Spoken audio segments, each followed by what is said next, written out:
I want you to just try and picture this for a second. Imagine you are standing on the frozen, wind-whipped shores of Lake Michigan. Oh, wow. Okay, setting the scene. Yeah, I really want to put you there. The year is 1927. You pretty much every conventional metric of the society that is just roaring all around you, you are an absolute irredeemable failure. A total bust. Exactly. You're bankrupt.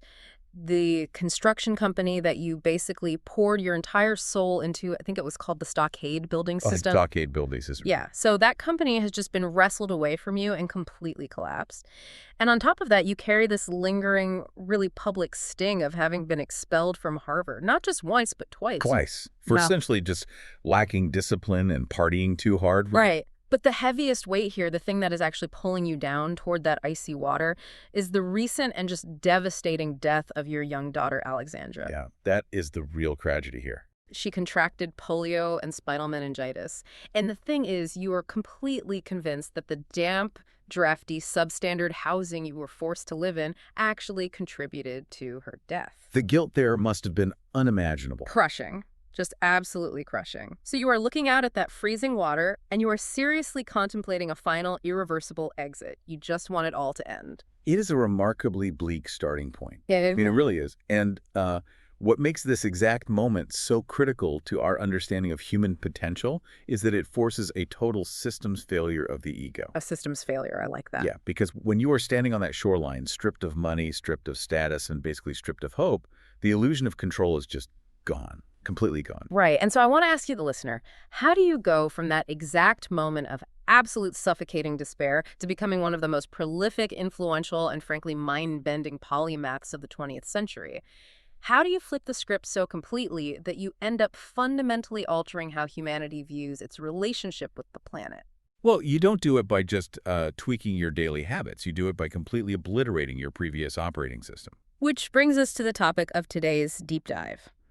The life, the underlying philosophy, and the intensely practical blueprints of R. Buckminster Fuller. And this is not just a historical biography we're doing here. What we are looking at today is a masterclass in how a human being can consciously re-engineer themselves from the ground up to function as a catalyst for global change. We are studying the literal mechanical frameworks of human impact. To do this properly, we have pulled together a massive stack of source material. We have a collection of comprehensive, distinct AI-generated analyses incorporating the analytical frameworks of Claude Gemini Perplexity, Copilot, and Grok. Quite the brain trust. Seriously. And we are looking at all of that alongside a deeply detailed dive into what is known as the Guinea Pig B protocol. The mission for today's deep dive is to extract Fuller's most counterintuitive lessons and provide you with an actionable blueprint for living a life of profound systemic impact. And the overarching theme that surfaces across all these different analyses is that Fuller realized early on that the world's compounding crises could not be solved by conventional linear thinking. He had to basically break the mold. Exactly. He had to completely deconstruct how an individual interacts with the universe. So we are going to be dissecting his methods, not just the physical structures he built, but the cognitive structures, how he thought, how he systematically managed his daily life, and how he redefined the very concept of individual agency in a massive, chaotic world. Okay, let's unpack this because we really have to go back to that shoreline in 1927. That moment of crisis on Lake Michigan is the hinge point of his entire existence. The fulcrum. Right. In that moment of profound isolation contemplating ending his life, Fuller experiences this radical philosophical awakening. He realizes that his life does not actually belong to him anymore, it belongs to the universe. It is the ultimate pivot. I mean, he hypothesized that his life as a traditional self-serving enterprise, the guy trying to make a buck, build a company, gain status, that life was officially over. That version of him literally died on the shoreline. But instead of ending his physical existence, he decided to kill off his ego. Yes. He embarked on what he called the Guinea Pig B experiment. B for Bucky. Guinea Pig B. I love that. And the hypothesis of this lifelong experiment was just staggering. He asked, could a single, penniless, unknown individual acting entirely on behalf of all humanity achieve more than the most powerful sovereign states or massive, well-funded corporations? I have to stop and just sit with the sheer audacity of that premise. He essentially says, I am a total failure at playing the normal game of life, so I am going to become a human laboratory. He surrendered his ego to the scientific method. Right. He stopped viewing his existence as a career trajectory and started viewing it purely as an objective data gathering mission. But I have to ask, is that actually psychologically sustainable? Doesn't that level of detachment run the risk of, I don't know, sociopathy or at least a massive dissociation from reality? It is a great question, and it's actually something Grok's analysis highlighted quite critically. Yeah. Grok pointed out the intense, almost relentless stubbornness and detachment this required, framing it almost as an extreme defense mechanism against his profound grief. Which makes sense. You lose a child, you want to detach. Exactly. However, Claude's analysis framed it differently, looking at it through the lens of a Zen-like surrender. The psychological brilliance here is how it neutralizes the fear of failure. Oh, that is interesting. Think about the paralysis that grips us when we try something new. The fear is fundamentally tied to the ego. If your startup fails or your project bombs, you feel like a failure. Right, it's a personal indictment. But if you reframe your entire existence as a scientific experiment, you completely remove that personal sting. If an experiment in a lab fails, the scientist doesn't die. They don't lose their inherent worth. They just log the data and learn what variables didn't work. That makes so much sense. It strips the emotion out of the setback. He actually has this incredible quote, "Mistakes are great. The more I make, the smarter I get." It's the scientific method applied to everyday life. Exactly. If you are an experiment, every disaster, every bankruptcy, every rejection is just a new, highly valuable data point. But he didn't just adopt this as a cute mindset. He viewed his life as data, quite literally. The scale of the Damascene chronophile is almost hard to comprehend. The chronophile is the physical manifestation of the Guinea Pig B protocol. And we should clarify, it wasn't just a diary where he jotted down his feelings at the end of the day. No, definitely not. It was an exhaustive, completely unfiltered archive of his entire existence. Exhaustive is honestly an understatement. The documentation details a 270-foot-long chronological record of his life, 270 linear feet of paper. spanning from 1915 all the way to 1983. It's currently housed at Stanford University. And he documented absolutely everything. Vital correspondence with world leaders, major architectural schematics, but also his everyday grocery receipts, dry cleaning bills, and just mundane notes. The sheer discipline required to maintain that is staggering. But why do it right? To treat your life as a genuine experiment, you must record all the variables. You need the data. You need an unbroken chain of evidence showing how specific inputs lead to specific outputs.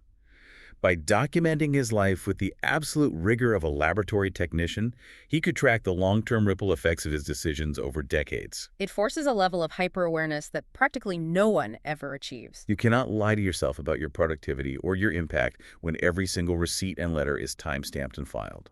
I was reading through the breakdown of this, and it really forces you to look in the mirror. How would your daily decisions change today if you treated your own life with that kind of objective clinical distance? If you knew that every action, every mistake, every hour wasted doom scrolling, and every single grocery receipt was just data in a massive lifelong experiment designed to see how much good one person could do? It is intimidating. It really is. But it changes your relationship with risk. When you are the objective observer of your own life, rather than the frantic, emotional participant, you make bolder, highly calculated choices. You aren't worried about how a setback looks to your peers. You're only interested in the structural information it yields. And that leads right into a concept Fuller embraced called daring to be naive. He believed that while everyone else in academia and industry was retreating to the safety of extreme specialization, he needed to remain completely open and broad in his thinking. Right. He retroactively looked at his 2 expulsions from Harvard, not as proof of his inadequacy, but as early experimental data indicating he wasn't meant for the narrow, rigid silos of traditional education. Daring to be naive is such a brilliant framing.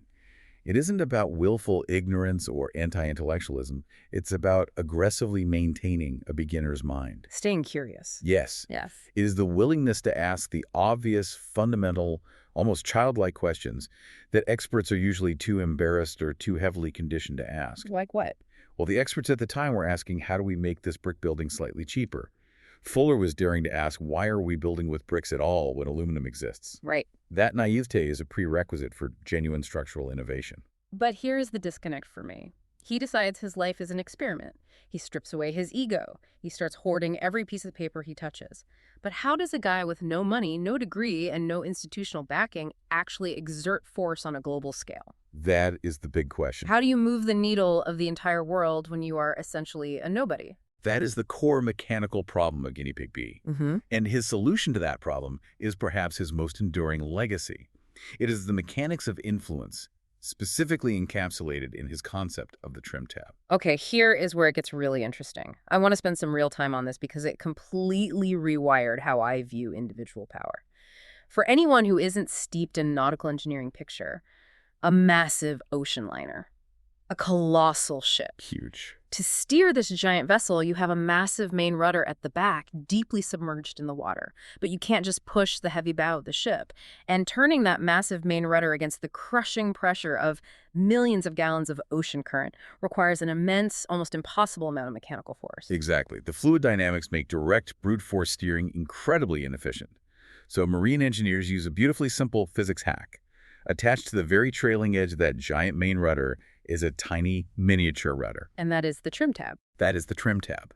When the captain on the bridge turns the wheel, they aren't actually turning the giant main rudder directly. They're applying a very small amount of pressure to turn that tiny trim tab. And because of the water flow, that tiny movement of the trim tab creates a low pressure zone in the water right next to the main rudder. That low pressure zone literally sucks the massive main rudder into place. It pulls it. Right, it pulls it. And once the main rudder shifts, the entire colossal ship changes direction. So a tiny amount of pressure at the very edge of the system steers the entire massive vessel. This was Fuller's ultimate metaphor for human society. He recognized that human civilization, the global economy, sovereign governments, these are massive, incredibly heavy ships with tremendous, terrifying momentum. They are hard to turn. Very. Yeah. If you try to push the bow of the ship, if you try to force massive societal change through direct head-on confrontation, you will exhaust yourself. You will be crushed by the momentum of the status quo. The individual is the trim tab of society. You do not need to be a world leader or a billionaire or a CEO to move the world. You just have to find the trim tab. You have to find that high leverage point. It completely inverts the modern paradigm of power. We are heavily conditioned by media and culture to think that power requires mass. You need mass, capital mass followers on social media, mass political leverage to get anything done. Right. We think bigger is always better. But systems theory, which Fuller was essentially applying here, argues that the most effective action in a complex, seemingly immovable system is often the smallest, most intelligently placed one. But let me push back on this for a second. Is the trim tab concept sometimes used as a bit of a cop-out? Because when I contrast this with traditional political maneuvering or protesting, what the analyses call brute force activism, it feels like Fuller is saying, don't bother marching, don't bother fighting the power, just go tinker in your workshop. Doesn't that ignore the reality that sometimes entrenched power structures really do need to be confronted directly? That is a highly valid critique, and it is one that surfaced specifically in the perplexity breakdown of his work. Perplexity noted that Fuller's disdain for politics often blinded him to the realities of systemic oppression that can't just be designed away. You can't just engineer away a dictator. Exactly. However, Fuller's counterargument would be that brute force activism almost always generates an equal and opposite reaction. It creates friction. You push the system pushes back harder. It entrenches people. Right. His approach wasn't about ignoring the problem. It was about bypassing the friction entirely. Yeah. He wanted to find the exact point in a system where a tiny, intelligent design tweak could alter the flow of the entire structure without triggering the system's defensive immune response. Wow. It is the ultimate antidote to the paralysis of the modern news cycle. We are constantly bombarded with these massive global crises, supply chain failures, climate change, housing shortages. It is so easy to feel like a microscopic, powerless drop in a chaotic ocean. It really is. But if you adopt the trim tab mentality, you don't have to fix the whole ship. You don't have to solve global warming all by yourself. You just have to find your specific area of expertise, your specific community, your specific leverage point, and apply pressure right there. Precisely. But identifying your leverage point is only half the equation. A trim tab doesn't just turn the ship, it turns it in a specific direction. You have to know where you are steering.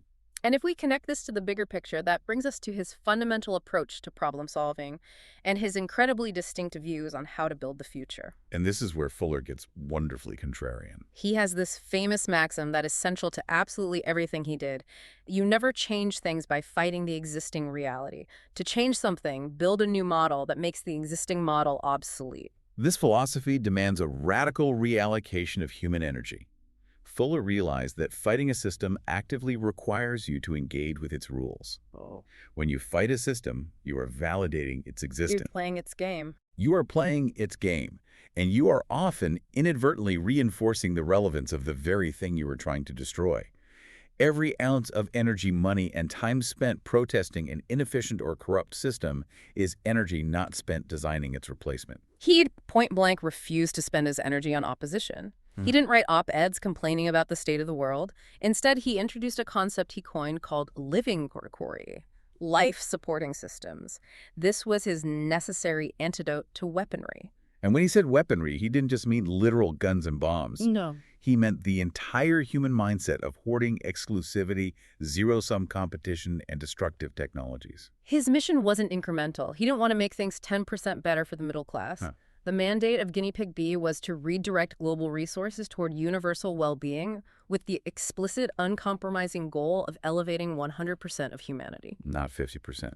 Not just the wealthy elite of the industrialized nations. Everyone. Everyone. To achieve that, he had to build these new models. And that brings us to the Dymaxion ecosystem. He coined the word Dymaxion. It is a portmanteau of dynamic, maximum, and ion. He slapped this label on almost everything he created. He really did. Let's look at the physical execution of this philosophy, starting with transportation.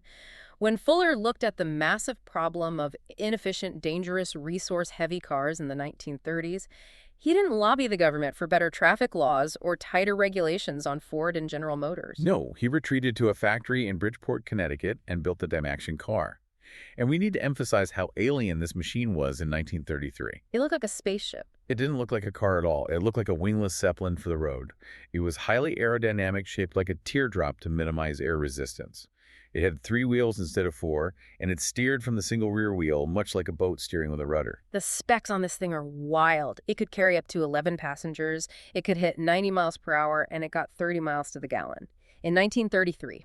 That is incredible. That was a 300% improvement in efficiency over standard cars of the era using a standard Ford V8 engine.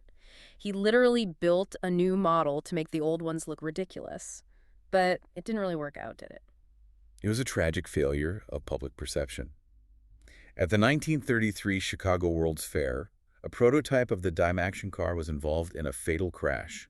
Another vehicle, driven by a local politician, actually clipped the Dymaxion car, causing it to roll over, killing the driver. Wow. Even though the other car caused the accident and fled the scene, the press seized on the weird futuristic shape of the Dymaxion and labeled it a death trap.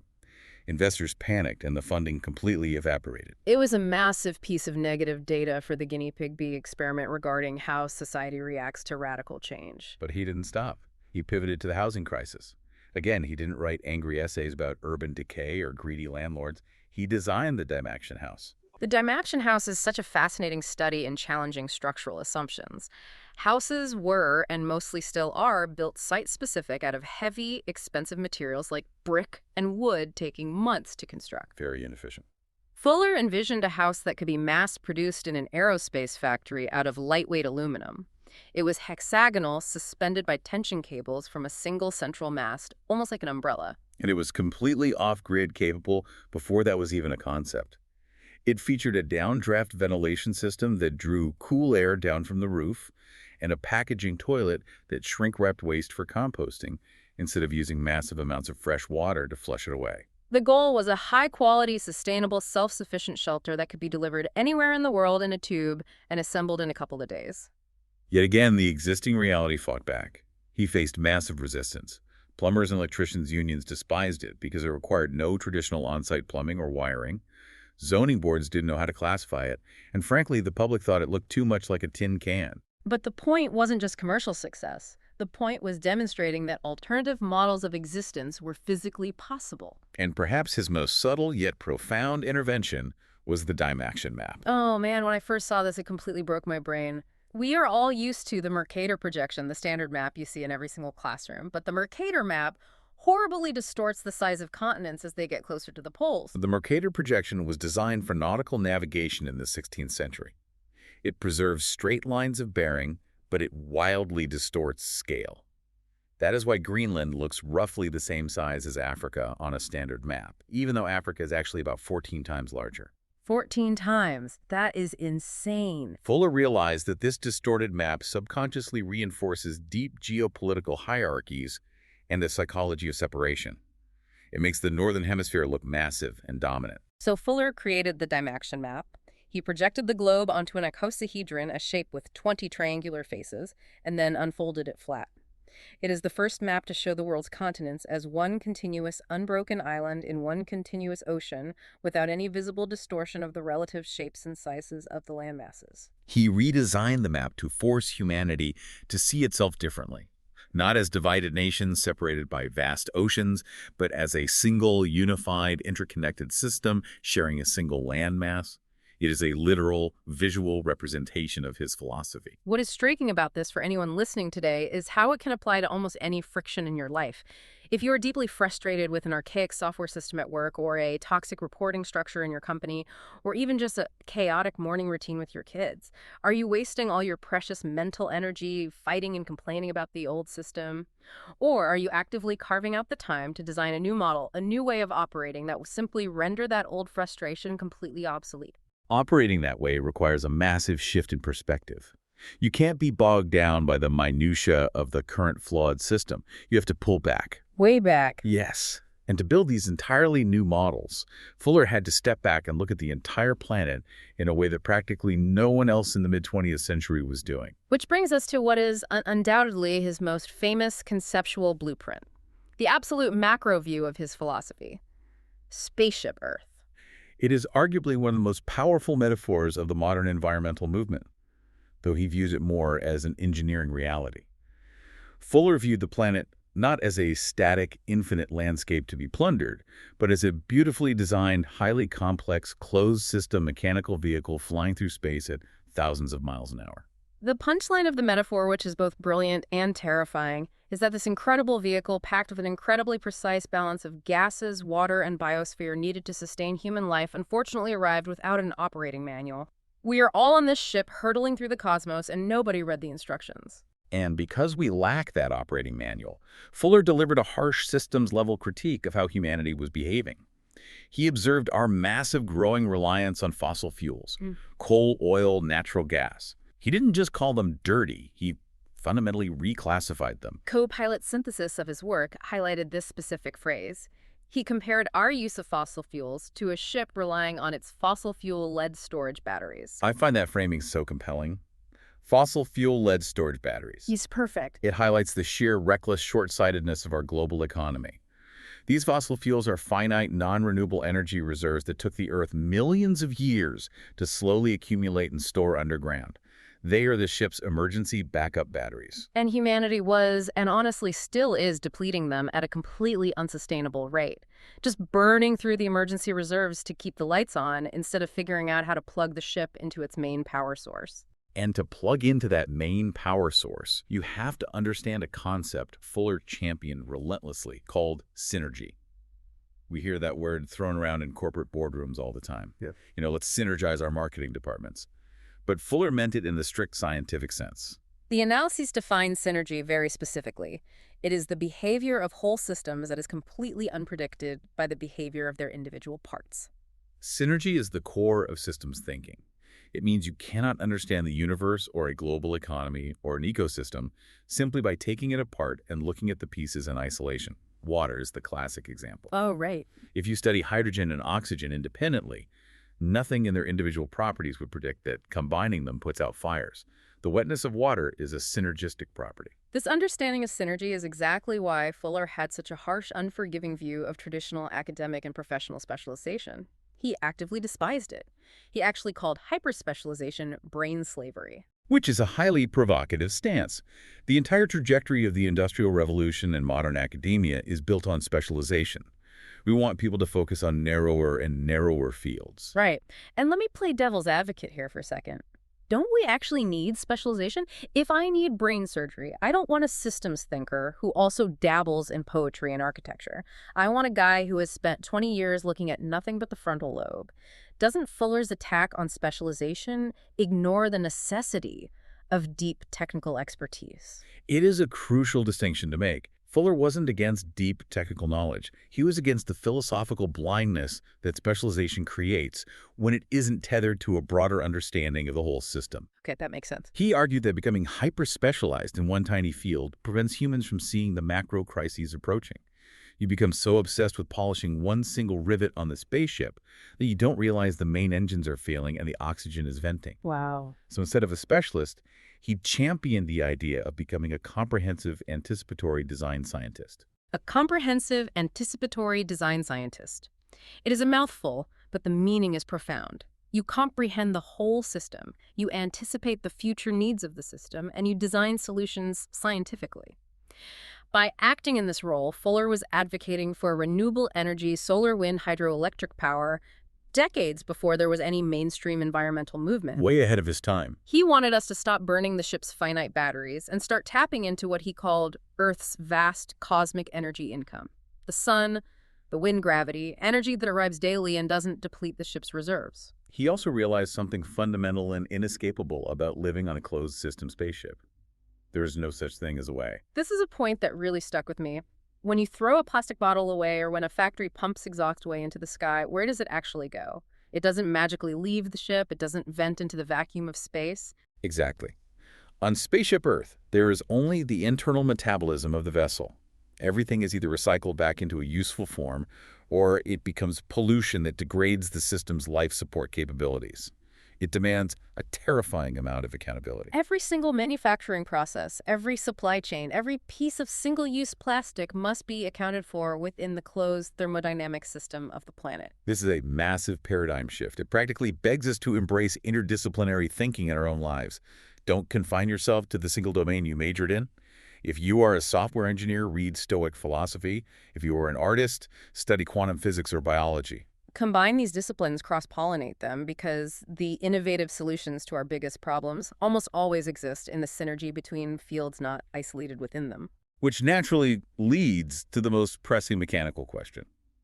If we are the crew of Spaceship Earth, and we have a rapidly growing population, and we have finite material resources on board, how do we actually manage and utilize those resources effectively to ensure the survival and prosperity of all the passengers without burning out the life support system? That is the trillion-dollar question, and it brings us to the core engine of Fuller's relentless optimism, a concept he called ephemeralization.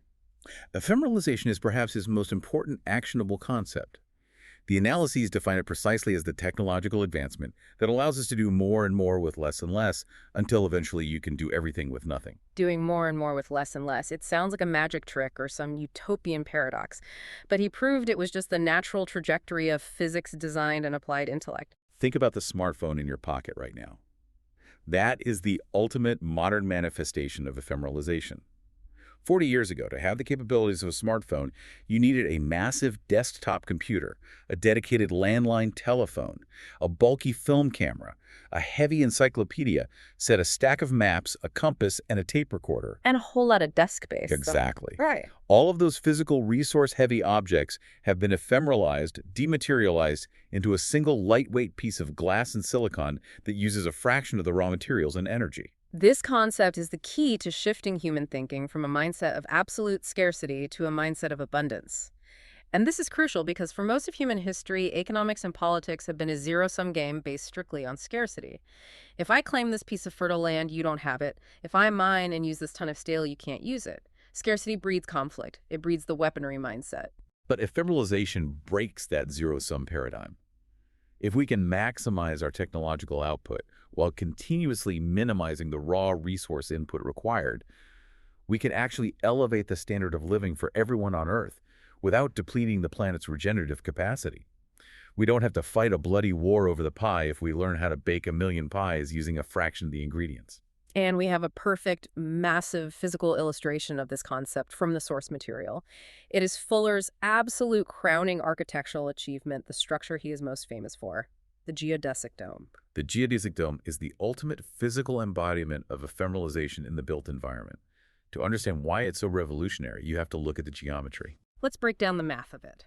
A sphere is the mathematical shape that encloses the most volume with the least amount of surface area. But you can't easily build a perfect sphere out of standard building materials. So Fuller relied on the triangle. A triangle is the most rigid, stable polygon in geometry. If you build a square frame and push on a corner, it collapses into a parallelogram. If you build a triangular frame and push on a corner, it holds its shape perfectly. Fuller combined these two mathematical truths. He created spherical structures composed entirely of interconnected triangles. The design distributes structural stress equally throughout the entire framework, using tension and compression simultaneously. Because of this synergy, the geodesic dome encloses more space using less material than any other structure known to human architecture. It is incredibly light, incredibly resource efficient, and astonishingly fast to build. And the most mind-bending part of the geodesic dome's physics is how it scales. Unlike traditional buildings like skyscrapers or cathedrals, which get inherently weaker, heavier, and require exponentially more massive support columns, the larger they are built. The geodesic dome actually becomes stronger and more stable as it gets larger. It is entirely counterintuitive to everything we understand about heavy masonry architecture. The bigger it gets, the stronger it gets, while still using a fraction of the materials. It is the literal definition of doing more with less in the physical world. This is why the U.S. military adopted them so quickly for their DAW-line radar stations in the Arctic during the Cold War. They could be flown in on a single plane and assembled by a small crew in a matter of hours, withstanding 200-mile-per-hour winds. There is a deep irony there, though, isn't there? His ultimate creation of Living Re, designed to house humanity cheaply and efficiently, got its biggest funding and adoption from the weaponry budget of the military-industrial complex. It is a profound paradox, and one that highlights the friction between his utopian ideals and the realities of mid-century geopolitical funding. But it didn't stop the spread of the idea. The Montreal Biosphere from the 1967 World's Fair is a massive, breathtaking example of this architecture at scale. I want to challenge everyone listening to look for the potential for ephemeralization in your own life. It doesn't just apply to global architecture or microchips. How can you ephemeralize your workflow? How can you reorganize your household, your monthly budget, or your team's project management to achieve maximum impact and output with minimal wasted time, minimal stress, and minimal friction? Moving from the heavy, burdensome mindset of accumulating more stuff, more meetings, more complexity, to the light, optimized, highly efficient mindset. But we have to ground this. Achieving that level of output, completely rethinking how the physical world works, and logging every single moment of your life in a massive archive, that requires an almost terrifying, borderline obsessive level of personal discipline. Which brings us to the daily granular habits of the man himself. Yes. To maintain the absolute rigor required for the Guinea Pig B experiment over the course of 50 years. Fuller knew he couldn't just rely on fleeting motivation or bursts of inspiration. He needed a hard-coded operating system for his own behavior. So he established and lived by 22 strict self-disciplines. These were designed specifically to ensure that he constantly served humanity and never fell back into the trap of serving his own ego or bank account. And when you review these 22 disciplines, they are a fascinating mix of extreme humility, monastic denial, and supreme self-reliance. Let's read through and debate a few of the most powerful ones. Number one on the list is never mind what you think. Listen, this is about prioritizing objective observation over your own preconceived biases. Right. Another one is life is hard. He didn't complain about it. He just accepted it as a baseline physical fact of the universe. So then there is do your own thinking. He fiercely rejected secondhand concepts and dogmas. Never at the cost of others, meaning any success or invention has to be universally beneficial. It cannot be a zero-sum victory where someone else loses. And then there's this one, which is never promote oneself. Never promote oneself is particularly radical, especially when viewed through the lens of our current era of relentless personal branding, social media optimization, and self-promotion. Fuller genuinely believed that if he designed a true systemic solution that emancipated humanity from an unfavorable condition, the utility of the design would promote itself. He wanted to remove the friction of self-aggrandizement. But let's be real for a second. The guy named almost everything he invented after himself. The Dymaxion brand. He was famous for giving unscripted lectures that would go on for 6, 7, sometimes 8 hours straight, just him talking on a stage. Kroc's analysis actually pointed this out, noting the paradox of a man who claimed to have killed his ego, but clearly loved being the center of intellectual attention. Mhm. Did you actually succeed in suppressing his ego? It is the ultimate contradiction of Buckminster Fuller. He was an egoless narcissist in a way. He genuinely believed he was acting as an objective servant of the universe, but he also believed that his specific mind was the most vital instrument the universe had. The 8-hour lectures weren't necessarily about him wanting to hear his own voice.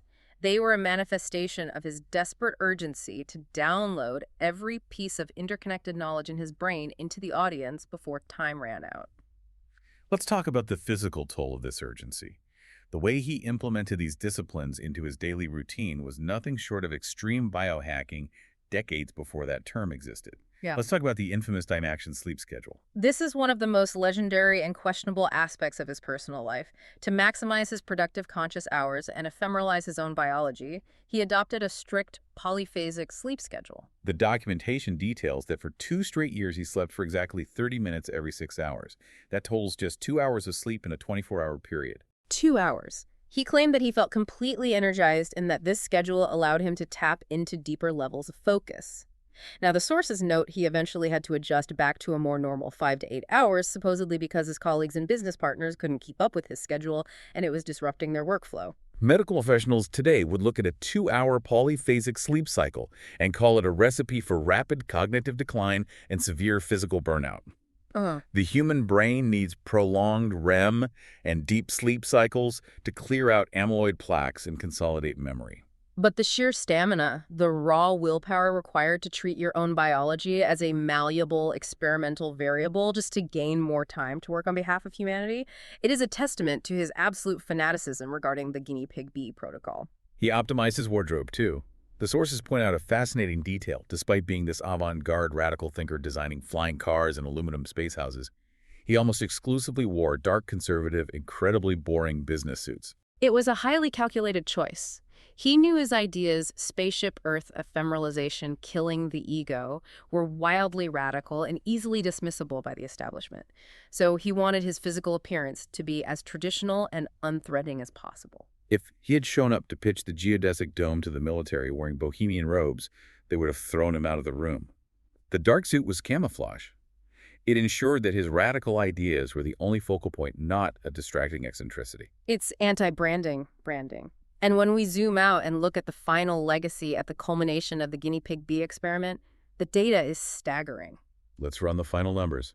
He started in 1927 as a bankrupt, suicidal expelled failure standing on a frozen beach. By the time he passed away in 1983, the documentation confirms he held 28 United States patents. He had authored 28 books, he was awarded 47 honorary degrees from universities around the world, and he lived to see over 300,000 geodesic domes built worldwide, from the Arctic Circle to the jungles of Africa. The hypothesis of the experiment was definitively empirically proven. A single human life stripped of traditional ego, dedicated entirely to the service of all humanity through design science and comprehensive thinking, possesses literal cosmic leverage. He proved that one isolated person can, in fact, be a trim tab for the entire world. It forces a profound shift in how we view our own trajectory. It moves us from the mundane task of managing a career to the monumental responsibility of stewarding a life. It really makes you look at your own daily habits with a much sharper lens. What personal disciplines do you need to establish right now? What hard rules do you need to write for yourself to protect your focus, silence your ego, and ensure that your daily work is actually serving a greater purpose rather than just spinning the wheels of the status quo? It's about recognizing that you are an active crew member on Spaceship Earth, not just a passenger waiting for someone else to steer. Okay, as we finally bring this massive deep dive into the harbor, let's recap the incredible expansive journey we've been on. We started on the frozen shores of Lake Michigan with a man completely broken by societal failure and personal tragedy. We watched him completely surrender his ego to the scientific method to become Guinea Pig B. We learned that by treating our own lives as an objective experiment, we can eliminate the paralyzing fear of failure and turn our worst mistakes into highly valuable data. We explored the fluid dynamics of the trim tab, realizing that you don't need massive power wealth or direct confrontation to change massive stubborn systems. You just need the intelligence to find the right high leverage point. We unpack the critical necessity of building new models, designing living weaponry instead of fueling weaponry, and refusing to waste our finite energy fighting the existing reality. We zoomed out to view the entire planet as Spaceship Earth, recognizing the urgent need for interdisciplinary synergistic thinking to prevent us from burning through our finite batteries. We looked at the magic of ephemeralization doing more and more with less and less perfectly embodied in the geometry of the geodesic dome. And finally, we saw how extreme personal discipline, polyphasic sleep, and the total rejection of self-promotion created a legacy that altered the physical and intellectual landscape of the globe. Before we sign off, I want to leave you with one final structural thought to mull over, building directly on Fuller's meticulous documentation of his life and his clinical view of his own mistakes. Consider this. What if the very failures, setbacks, or rejections you are currently experiencing, the embarrassments, the collapsed businesses, the things you are actively trying to hide or forget right now, what if those are actually the exact critical data points the universe is feeding you? What if they are the precise laboratory results you need to formulate a solution to a massive problem that you haven't even discovered yet? Wow. That completely re-engineers how you process a bad day. It's all just data. Thank you so much for joining us on this expansive deep dive. As always, stay profoundly curious, keep your eyes open for your own trim tab, and never stop learning.